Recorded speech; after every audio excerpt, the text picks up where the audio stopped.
Hello, welcome to the Bronze Age Monsters bonus show. This is a show we make each and every week for our lovely and loyal patrons. This is where we talk about a movie that is kind of a companion to whatever the theme, the issue is that we talked about for the week. We talk about our lives. We talk about cool shit. I think you'll like what I have to talk about after the movie, something that was donated to our library yesterday. And but first off, we are going to talk about something we watched on our watch along, like we do every week. Matt had us watch the second episode of the Kolchak the Night Stalker series entitled The Zombie.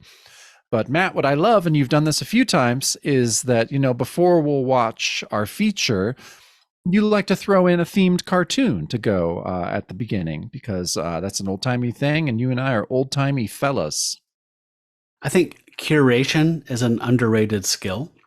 It is. And it's kind of lost on a lot of people. I think a lot of people don't remember back in the day when you had a full experience when you went to see a movie. So, when we watch TV shows, especially, I feel like we need to pad it out a little bit. A lot of times these are 44 minutes or 50-minute shows. So, gotta be something there. Yeah, no, it was a lot of fun. Why not cram Fang Face in somebody's maw? Which you did, and it was a success. People loved it. So what was really? Kind of, I don't know. We'll see. Wow. Different stream. What was the name of the Scooby-Doo cartoon? It had some ridiculous ass name. Well, we got it right here. It was Mamba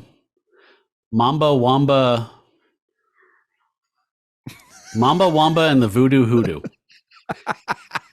And I tried to tease out when this actually aired. Like, it's part of the Scooby-Doo Dino Mutt Adventure Hours, aka season 1, episode 9, or if you look at that, it's blah, blah. So I feel like Scooby-Doo kept kind of being repackaged and repurposed from 69 on. So it's kind of hard to pinpoint exactly where, they have different season episode numbers depending on how it was repackaged. So yeah, I did not care enough to really get to the bottom of when it first aired. That's fair. I will say it has the what do they call it? The mystery gang? Do they have a name? The Fred and Wilma or Fred and Velma and Daphne, and they have a collective name? The Mystery Gang? Mystery Gang? That sounds weird. They're a gang, that's for sure. Apparently they know a musician who is called Alex Superstar or something like that. And he is voiced by Mickey Dolenz of the Monkees. And it starts off with them going to see their friend perform. Again, it feels like they met him in an earlier episode, but they did not. I checked. No, totally new. And he says, "Hey, gang, we're going to play a new song for you guys." Crowds, by the way, festival crowds love hearing new material. They hate hearing the hits. And this is all Titanic level. He's like, "Hey, got a new song for you guys." And it's a song that's it's a traditional song that I stole from another ethnic group. Okay, here we go. This is a traditional voodoo song. It's called Mamba Wamba. And it's this Mamba Wamba, Hooga Dooga. It's just gibberish. And now for our next number. An original based on an ancient voodoo chant, Mamba Wamba. 1, 2, 3, 4, 2, 2, 3, 4.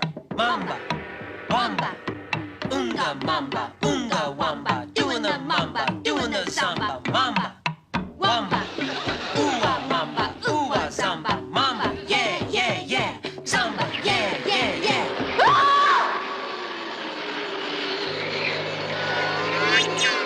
Yep. That's their new hit single. So that was all about the fallout of them using a traditional song that actually has magic powers. Yeah. And someone who doesn't, that's ostensibly what it is. But if you've seen a Scooby-Doo episode, there's actually behind the machinations, there's someone just concerned about money. There's some rubber masks and money involved in some way, in some combo. Yeah, even though I did like that, the reaction to the song was the correct reaction, which was just let's fuck with these dumb kids. Yeah. And I like how their end goal was to make them sign a contract that they would never play the song again.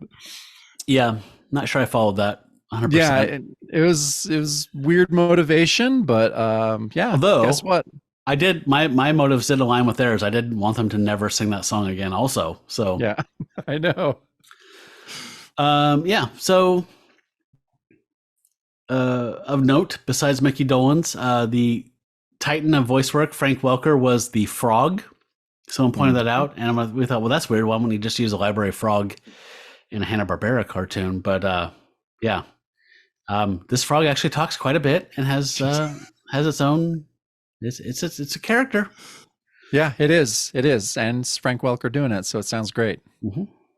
So yeah, I don't know. There's people who love Scooby-Doo as adults and get into it and love the format, the whatever you call the cliche stuff. I have a hard time watching it. The only ones I like are the ones with guest stars. Like So those are the ones. Harlem Globetrotters. Harlem Globetrotters. Phyllis Diller. Yeah, Mama What are you Cass. doing here? Yeah, we actually love the Mama Cass episode. Except Oh, they're yeah, really, seen that one. Oh, it's great. It's great. I think she owns a candy factory because people are shitty. And guess what? There's a lot of jokes about her weight, and it. Wow. We watched it, because but Alicia and I truly love Mama Cass, like love her solo records, and They're think good. that they're so good, and. We would go down kind of Mama Cass rabbit holes during COVID and stuff. And we realized that so many of her appearances, it was just like people made fun of her weight. She had to join the jokes to make it be like, all right. And we were just like, this is fucking awful. On what, like variety shows and shit? Yeah, all of it. Everything is always about her weight. And it's Wow. so depressing. Like the more that you watch, and then like hearing her kind of like, make the jokes in Scooby-Doo. And we're just like, God damn it. Society sucks. Imagine that now with like Adele or something like that. Like, Yeah. no, it was it was horrifying, but unthinkable now. yeah, but well, yeah, and no, those are the only ones we'll watch, and the guest star ones are genuinely funny.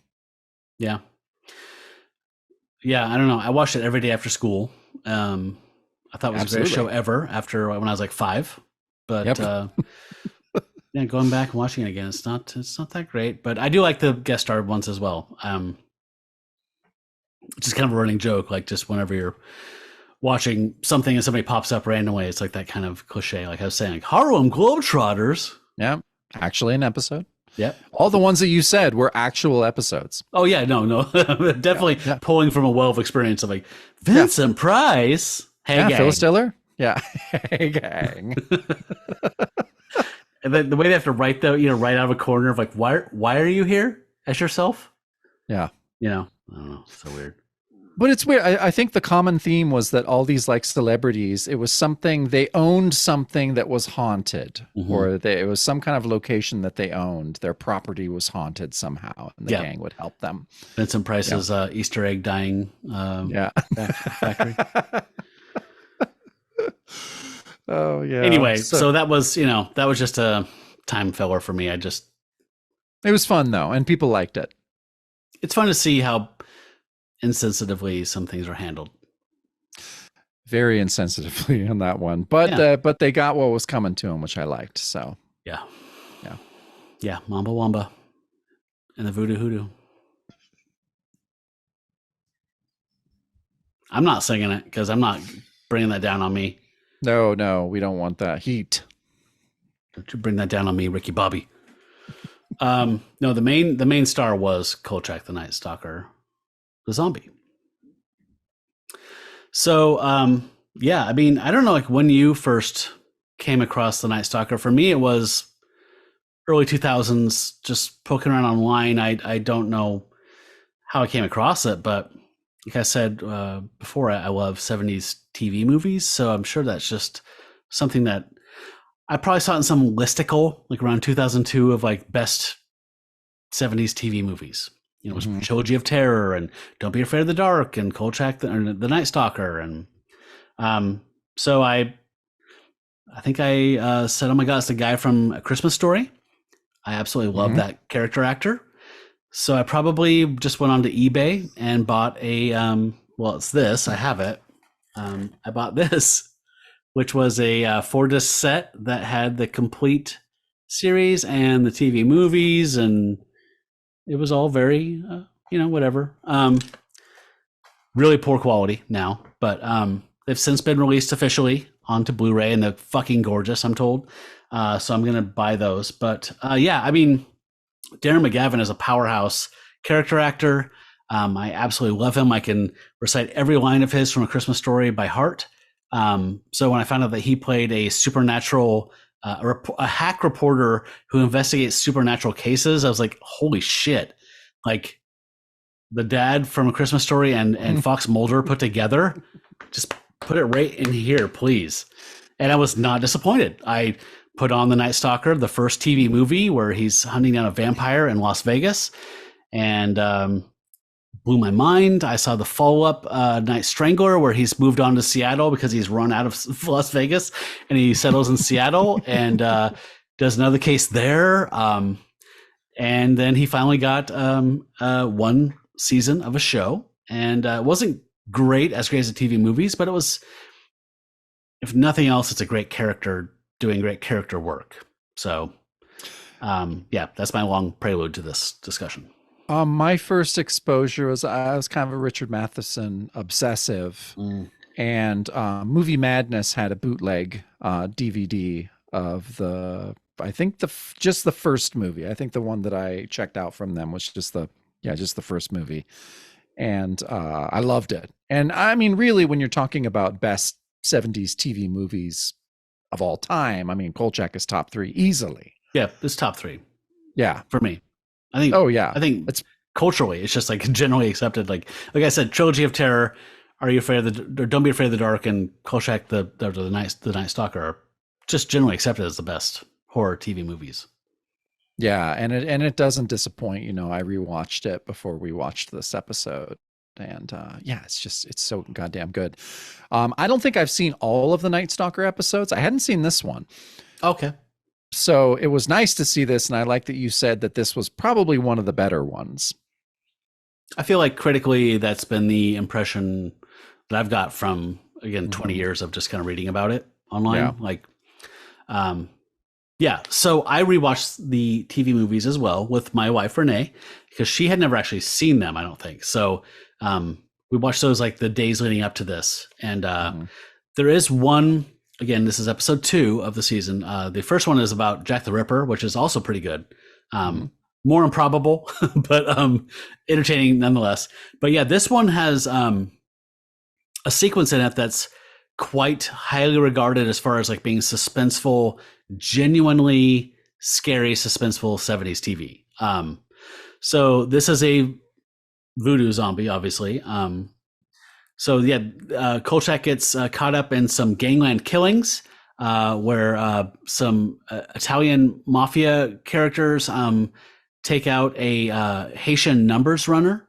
I think it's been a while, sorry, but I watched it with you guys, but like I was not focusing on the details as much. I was just enjoying watching it. But yeah, it's basically about a numbers runner from Haiti that gets taken out by these mobsters, and he keeps coming back and taking out them. The people that hurt him and killed him are dying in horrible ways, having their backs broken, and they've put this guy on the ground a few times, and come to find out that his mom brought him back from the dead as for revenge to take out the people that killed her son. And so it's a very classic voodoo zombie story that we've seen many, many times here and there. But yeah, the sequence in question, I guess, is that it's famous for is when Kolchak's explaining to the police and anyone that will listen that he's done the research, and there's a way you have to handle these zombies, and if they are dormant, you have to go up to them while they're sleeping or whatever, not active, and pour salt, which is a purifying, it's used in a lot of rituals. Pour salt, fill their mouths with salt, and then sew their mouths shut with a needle and thread, and then light white candles around them, and that will inactivate the zombie spell, the voodoo spell that activated them. And he's saying that the place you look for them is places of the dead. I love this part. I didn't mention this during the stream, but like, so you go to mortuaries, cemeteries, whatever, that's where you find them. The place of the dead that he follows the zombie back to is a card graveyard. It's a junkyard. I love that weird, just like, it's that same thing with like ley lines or whatever else, where it's like, yeah, dead means lots of different things. So like, yeah, it doesn't have to be a cemetery. It's a cemetery for cars. Like Mhm. it makes perfect sense to the zombie. So it rests in the back of this, like hearse or whatever it is in this junkyard, like 3 stacks up of cars. And so Kolchak has to climb back in there and like gingerly approach this thing and like pour salt in its mouth. And he's using this giant, like these needles, like those big, huge ones. And he's like sewing it. It's a stressful scene. I remember the first time I watched it back when I got that box set, like in 2002, or just that bootleg set. And I was like, holy shit, edge of my seat, like anxious. And every time. It's kind of infamous, but yeah, that scene, I do love the Kolchak trope that first shows up in the first TV movie, is that there's a great scene, and it happens multiple times.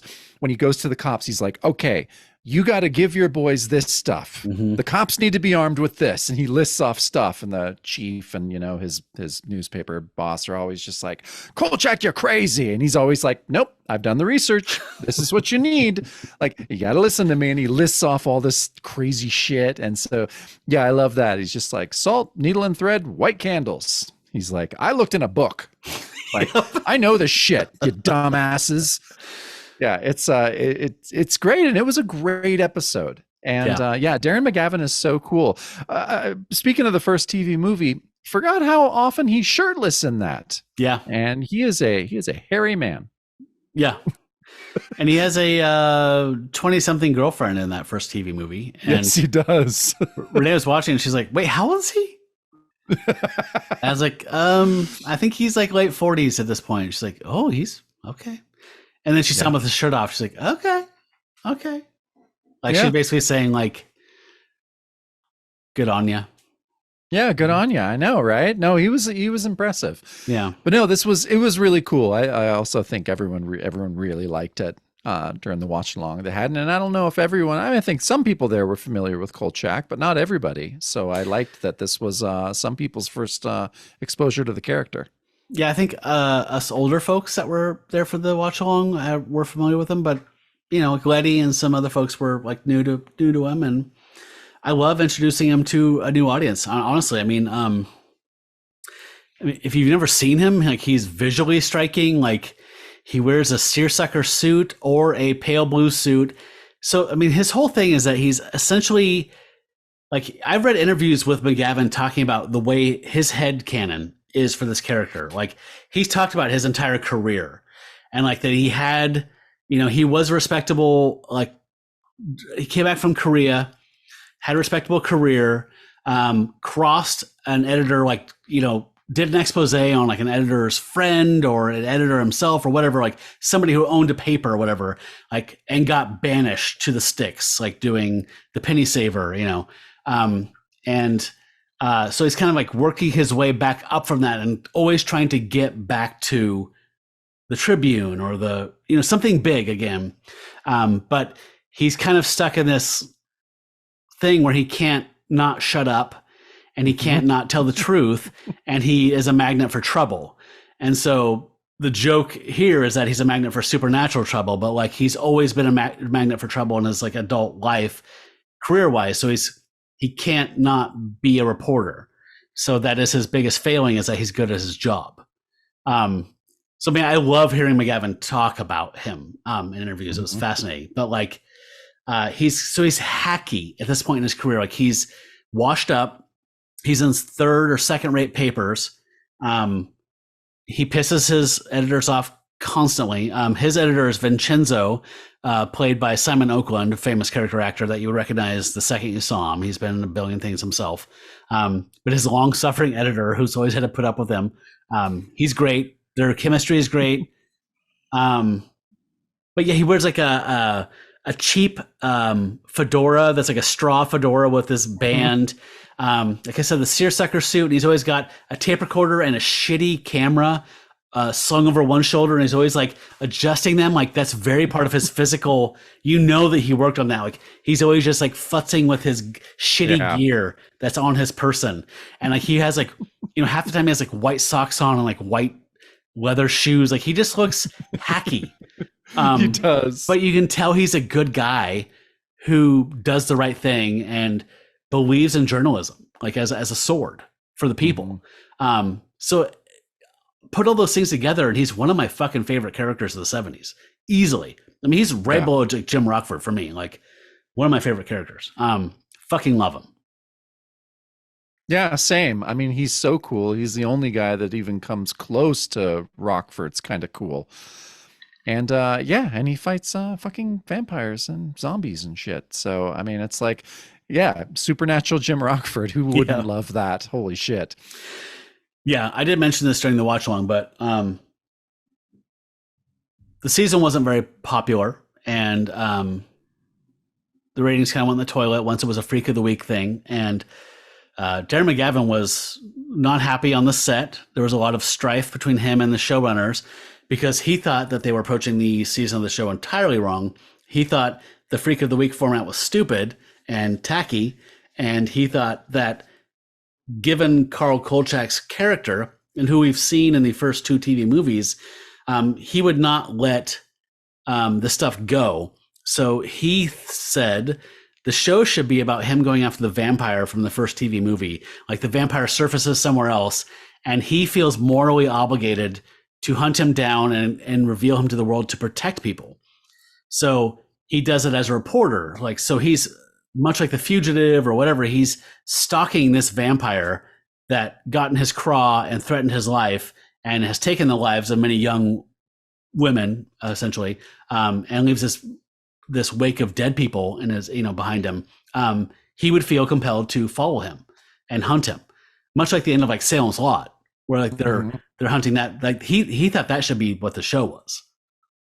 And I think that would have been great. I mean, what was the vampire's name? Is it Skorzeny? Skorzeny, yeah. Janos Skorzeny.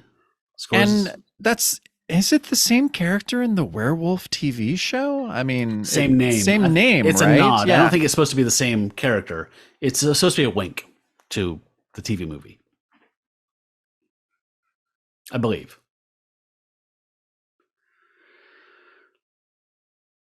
Right. That would have been such a cool direction for the show to take. I have a totally unstable internet connection, Jacob. It is on my side. Oh. I'm getting a warning now. So boy. It's me.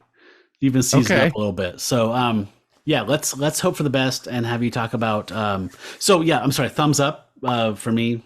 Claw for sure. It was awesome. I downloaded it and we watched it together. I think you have to pay like $1.99 or $2.99 to watch it on Apple TV or you can do it, Google Play or whatever. But I would recommend it. It's worth it. Yeah, it is. Again, it's like only 44 minutes or 52 minutes, but it's better than whatever crap you're watching. Come on. Yeah, it's definitely better. Masked Singer, really? Demi Lovato. Yeah.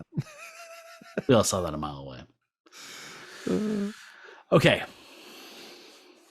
Well, yeah, I thought I would just kind of share a little story from the library. This is a reoccurring segment called Tales from the Library. Mm-hmm. And so I think it was donated yesterday or the day before into circulation. Some not old man, I guess it was described as kind of like maybe a guy in his early 30s to mid 30s brought in a box, and it was a box that contained 4 photo albums, 12 handwritten journals that were from a surveying expedition to Alaska starting in so the records that they have is starting in 1904 and it goes to 1909. So this was a expedition that was led by a man named O.M. Leland. There's actually a mountain named after him in Alaska. I guess he was a pretty early surveyor of a lot of stuff. And so the amount of cool shit that was in this. So these are handwritten journals by this guy. There's a great picture of him. It's a real nice like cameo card photo, and it's him in all these fucking like seal skins and like crazy like his outfit is just so badass. We were really staring at it, being like, what kind of animals are those? Like, so where's he from? Do you know? I couldn't figure out where he's from, but I think they left from Portland because a lot of the, Yeah, because I mean, I think there's a card that kind of there's so much ephemera that goes with this shit, and we didn't have a lot of time to look through it. Um, when our director realized what this was, I was just like, "What the fuck? Who had this? Like, what is this?" And they immediately called the academic library at OIT, which is the Oregon Institute of Technology that's here in Klamath Falls. And one of the academic librarians there was just like, "Oh yeah, I have a colleague in Alaska. I'm gonna call him." And they're like, "Oh yeah, we want that. Like, we don't know why it's down there, but we would like that." So before that happened, that was like I think yesterday when they made that connection, and our director was gonna pick it up and start taking it away. I think it's still in the library, but I don't know when she's going to actually send it up there. But so there's a like most libraries will have a little like bookstore thing kind of attached to them where a lot of the stuff that's either weeded or things that are donated or sold for like 10 cents or $1. It's barely anything, but it's a way that the library does make money. And so a woman that runs that, one of the friends of the library named Gail, she comes and gets me when weird stuff comes into the bookie joint, which I really appreciate. But she knows I appreciate it. She knows I love that stuff. And today, like, I had heard that this had come in because also sitting on top of this box of really cool shit was a book from 1565 that was a book of parliamentary procedure from England. Holy shit. It was crumbling, but you looked at it and it's all, of course, like as ye olde English as you could get. It was boring as shit. Like, this was not like a Shakespeare folio or anything, but still it was like almost 600 years old. And so that was kind of incredible. That who knows where the shit was. Like, why was all this like, these are handwritten journals detailing every day of their expedition. I was just turning to random pages and they were like, "It's been raining for 12 days. We can't, cross the river. We sent 2 guys ahead and we have to make it to this hill to do a survey to see how it's changed." And there's hand-drawn maps. There's but what I loved, a lot of the so yeah, there's 8 photo albums. A lot of the albums obviously are just like pictures of this hill, pictures of this mountain range. Like, so they're using this, newer technology to map and catalog this what I'm assuming is fairly remote fucking tundra shit. This is 1904 when they first went up there. I don't know exactly how much of it had been, professionally surveyed, honestly. And so, but yeah, so much of their vibe, especially when they were getting in, it hit me as Lovecraftian. I don't know if I'm just projecting it on this, but I was just like, they're writing about the snow, they're writing about seeing these mountains, and just being like, "Oh, let's get there." And I think that one of these mountains that they eventually got to was named after this explorer. Wow. But the cool thing was a lot of the photos were just landscapes, but the stuff that I loved and that I actually took some photos of were obviously what was their travels like going through. And there's a ticket for their steamship, and it shows that I think they got on in Seattle. That's where one of the ticket is punched, and then they go all the way to Skagway, Alaska. And so it's so their journey is really interesting. Like, there's this weird picture of like a in like a circus cage. There's lots of very old-timey looking ladies. There's swear to God, one of the pictures, it looks like they're in front of fucking Union Station in Portland. I don't know if I am, again, projecting this on there. You probably are. But Alicia was just like, "God damn, that looks like Union Station."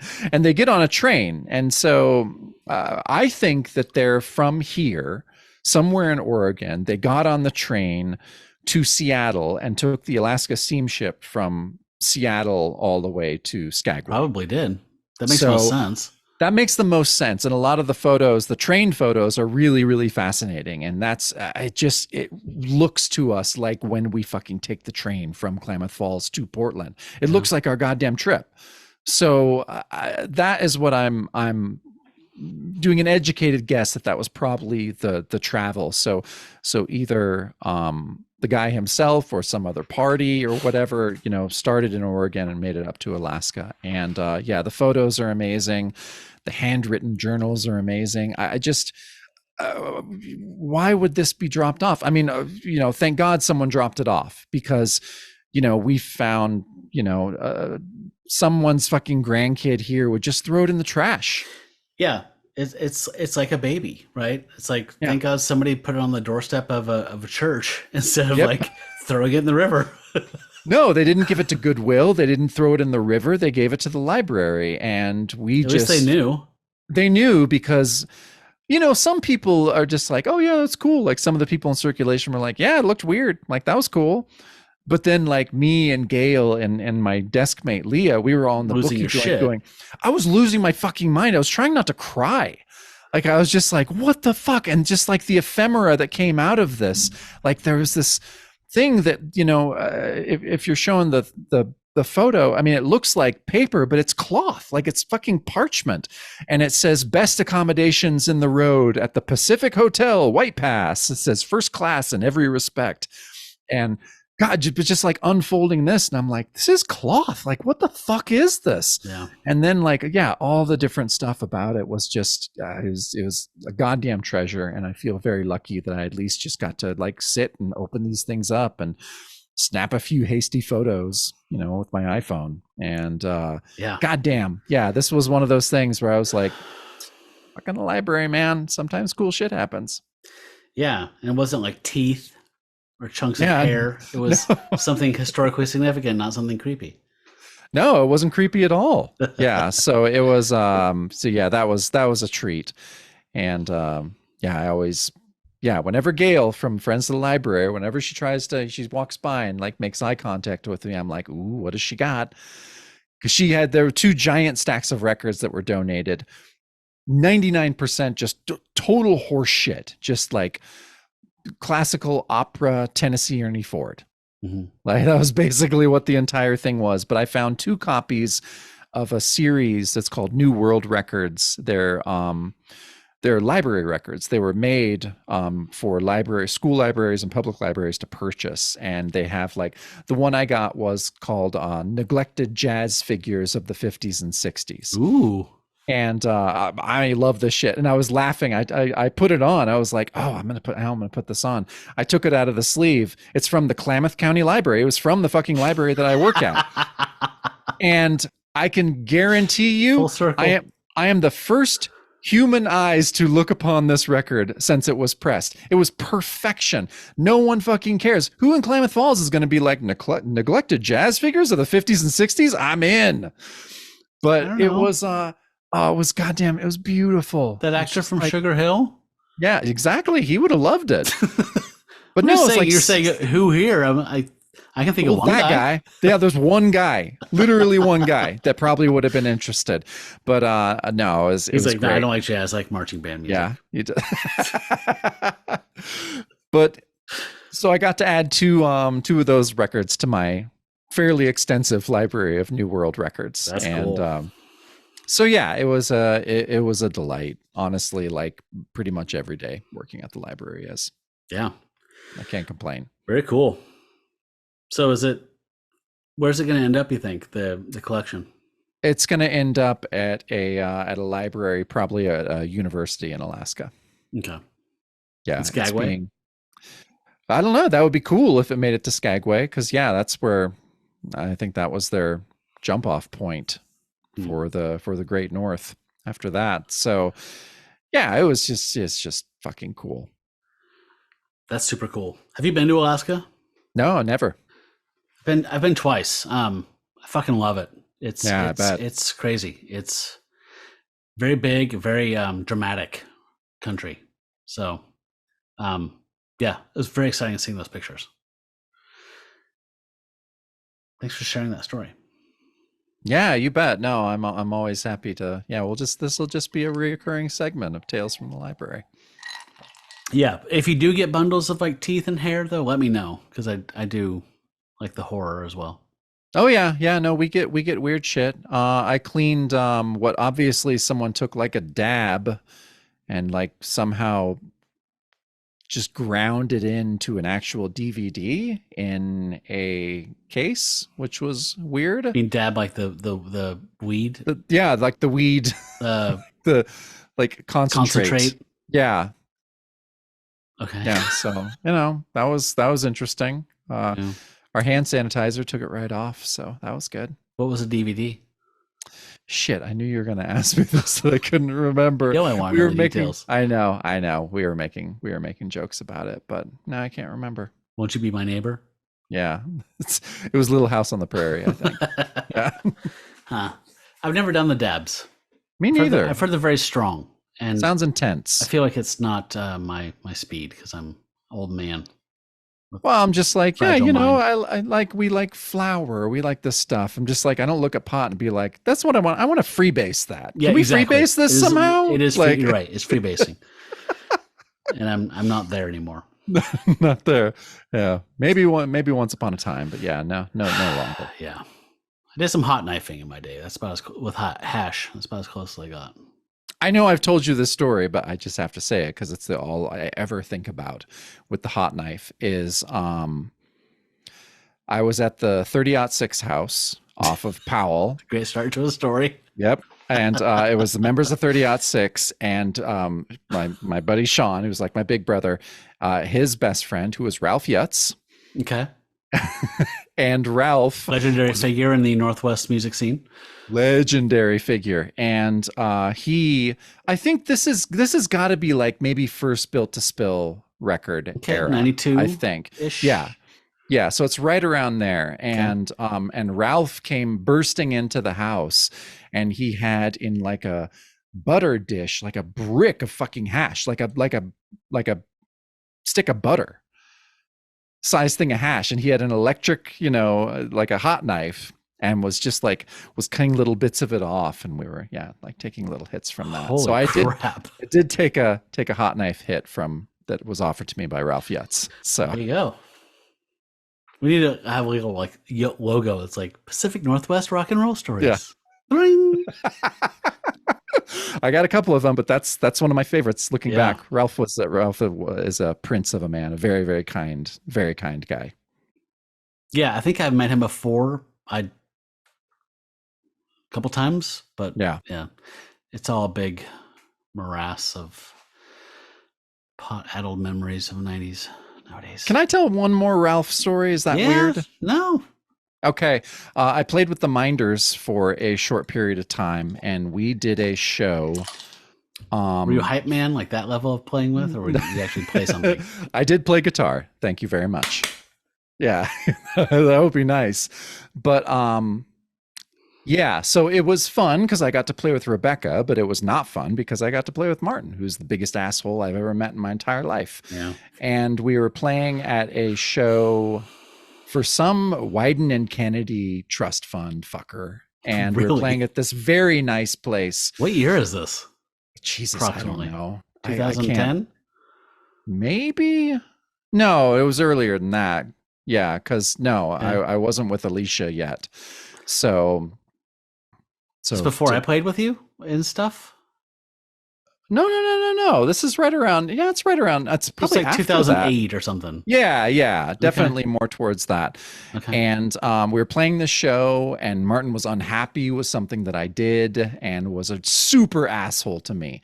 And I think everyone saw him be a super asshole to me, and I looked pretty dejected. And it was Sean Krogan and Ralph came over, and like they didn't really know me. Like I kind of knew, I'd just been around them and around like people that knew them, but they didn't know me. And they both came over and were like slapping my back and being like, "You looked so cool. There were fire dancers behind you, and you looked amazing. That was great. That was a great show."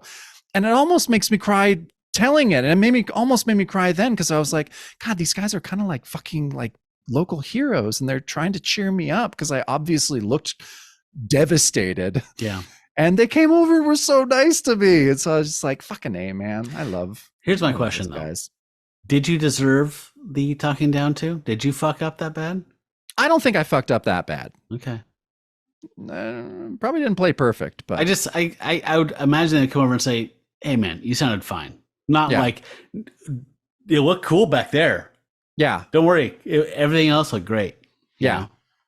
yeah. It's probably half that, but they were, but they didn't have to come over, No, and they did. no. I'm So, not trying to take away from yeah. the thrust of the story. I'm sorry. I'm just- No, I mean it probably was not my finest hour, but I don't think I really needed to be yelled at in front Dressed of down by everyone. Martin Yeah, Leaper. yeah, Take a flying So, leap. yeah. No, I don't. That was so. Yeah, I They think. served his coffee, by the way, at the All Night. Oh, Home I saw. Marathon. I saw. Fucking can't- sucked. Can't that guy just die? It was terrible. I poured in a bunch of creamer to make it even like drinkable, and it was still Oh, awful. That's awesome. I love that Tastes review. like fucking 9-volt battery on your tongue. Gross. Ugh. Yep. Anyway, apparently he has some health problems, so Well, it's supposed to be nice now. Apparently, no, because couldn't happen. society. No health George problems. that Costanza. couldn't Why? have- Because society. Yeah. Nope, couldn't happen to a more deserving guy. So I'm Yeah. excited to hear that. Yeah. Well, he hit on my wife, so Yeah, Fuck that guy. everyone's wife. Yeah. yeah. Yeah, not a great guy. I love anytime we can end with some Martin Leaper bashing, I'm totally fine with that. Can we make this a segment of the show? He's like my most hated person of all time. So yeah, I fuck will that guy. endlessly talk shit about that guy. He's an awful person. Yeah, he's terrible. So yeah, All right, but well, positivity. positivity, I love it.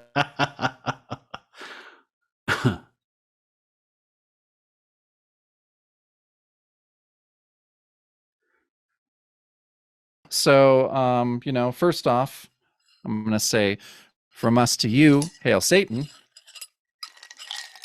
I'm gonna try and I'm gonna move this. I'm gonna try and do this as respectfully as possible. Okay, Hey. yeah, massive respect. Hey, come here. Oh, I know. I just wanted to hug you and say how much I love you. Do you say hail Satan? Maybe? No? Okay. Okay, there we go. There we go. That's the bonus show right there. This is the bonus show. Holy smokes.